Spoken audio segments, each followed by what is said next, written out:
کریم آقا صلی اللہ تعالی علیہ وسلم کی سیرت طیبہ ہم سبھی کے لیے مشعل راہ ہے۔ اور صاحبو یاد رکھیے، زبان سے کہہ دینا بڑا آسان ہے۔ میں یہ کہہ سکتا ہوں کہ تمہیں کوئی پتھر مارے تو اسے معاف کر دیا کرو، یہ کہہ لینا تو بڑا آسان ہے۔ جب مجھے کوئی پتھر مارے گا تو پھر دیکھا جائے گا کیا میں معاف کرنے کی صلاحیت رکھتا ہوں یا نہیں رکھتا۔ کہہ لینا آسان ہے، کرنا بڑا مشکل ہوتا ہے۔ کوئی گالیاں دے اور یہ کہا جائے کہ جناب تمہیں کوئی گالیاں دے تو اسے معاف کر دیا کرو، مگر ایسا کرنا بڑا مشکل ہے۔ جب کوئی گالیاں دیتا ہے تو ہم دیکھتے ہیں کہ ہمارے صبر کے پیمانے لبریز ہو جاتے ہیں اور سامنے سے ہم اس کا جواب دینا شروع کر دیتے ہیں۔ صاحبو کہہ لینا بڑا آسان ہے، کر کے دکھانا بڑا مشکل ہے۔ میرے کریم آقا صلی اللہ تعالی علیہ وآلہ وسلم نے جو کچھ فرمایا وہ کر کے دکھایا ہے۔ روایات اس کی شاہد ہیں، گواہی دیتی ہیں روایات، کتب احادیث بھری پڑی ہیں اس بات سے کہ کریم آقا صلی اللہ تعالی علیہ وسلم نے اگر صبر کا امت کو درس دیا ہے تو حضور نے صبر کر کے بھی دکھایا ہے۔ آئیے لیے چلتا ہوں طائف کے سفر کی طرف۔ 100 کے قریب میل حضور کے شہر سے دور ایک شہر طائف تھا۔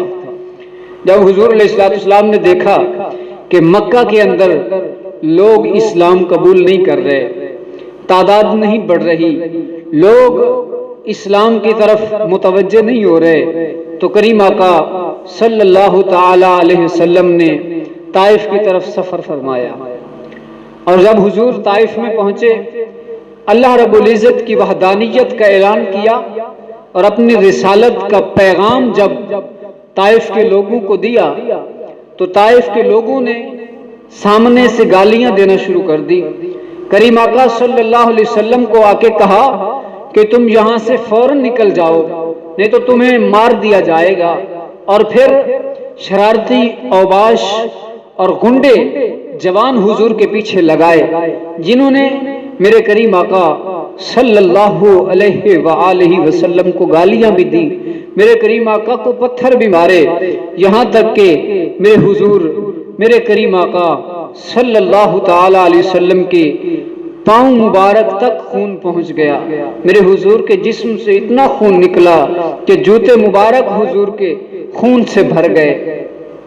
تو جب حضور طائف کی وادی سے واپس لوٹ رہے تھے، پیچھے سے لوگ گالیاں بھی دے رہے ہیں، لوگ پتھر بھی مار رہے ہیں، اذیتیں بھی پہنچا رہے ہیں، تکلیفیں بھی دے رہے ہیں۔ اتنے میں فرشتہ حاضر خدمت ہوتا ہے، آ کے عرض کی یا رسول اللہ صلی اللہ تعالی علیہ وسلم، اللہ رب العزت نے پہاڑوں کے فرشتے کو بھیجا ہے اور حکم دیا ہے کہ حضور اگر فرمائیں تو طائف کے جو اطراف میں پہاڑ ہیں ان کو ملا دیا جائے اور طائف کی پوری بستی اور پورے شہر کو ان پہاڑوں میں کچل دیا جائے، رگڑ دیا جائے، ان کو صفحہ ہستی سے ان کا نام و نشان بھی مٹا دیا جائے۔ مگر میرے کریم آقا صلی اللہ علیہ وآلہ وسلم نے بڑا حسین جواب ارشاد فرمایا۔ جیسے میں نے کہا نا کہ کہہ لینا بڑا آسان ہوتا ہے کہ معاف کر دیا کرو، معاف کر کے دکھانا بڑا مشکل ہوتا ہے۔ میرے حضور کی بارگاہ میں جب فرشتے آئے اور کہا کہ ہم اللہ کے اذن سے آئے ہیں اور پہاڑوں کو ملا کے طائف کی بستی کو مٹا دینا چاہتے ہیں، تو میرے حضور نے فرمایا نہیں، یہ جانتے نہیں ہیں مجھے، یہ پہچانتے نہیں ہیں مجھے، یہ لا علم ہیں۔ اللہ کی بارگاہ میں دست سوال دراز کیا میرے حضور نے، ہاتھ اٹھائے اور دعا مانگنا شروع کی۔ کیا دعا ان کی تباہی کی؟ نہیں۔ حضور نے کیا ان کے صفحہ ہستی سے مٹ جانے کی دعا کی؟ نہیں۔ میرے حضور نے ہاتھ اٹھائے، دست شفقت اٹھے اور مقدس لب کھلے اور میرے حضور نے دعا کی، مالک یہ نہیں جانتے کہ میں کیا ہوں، تو انہیں ہدایت عطا فرما۔ اور پھر ایک وقت آیا کہ طائف کے لوگوں نے اسلام قبول کر لیا، وہاں سے اسلام کے محبت کرنے والے لوگ اٹھے اور ان کی نسلوں نے حضور کی غلامی اختیار کی۔ ہاں یہ ہوتا ہے جو کہا جائے اس کو کر کے دکھانا۔ میرے کریم آقا صلی اللہ تعالی علیہ وسلم کی حیات طیبہ ایسی ہے، میرے حضور کا ہر لمحہ ایسا ہے، میرے حضور نے جو کچھ فرمایا وہ کر کے دکھایا ہے۔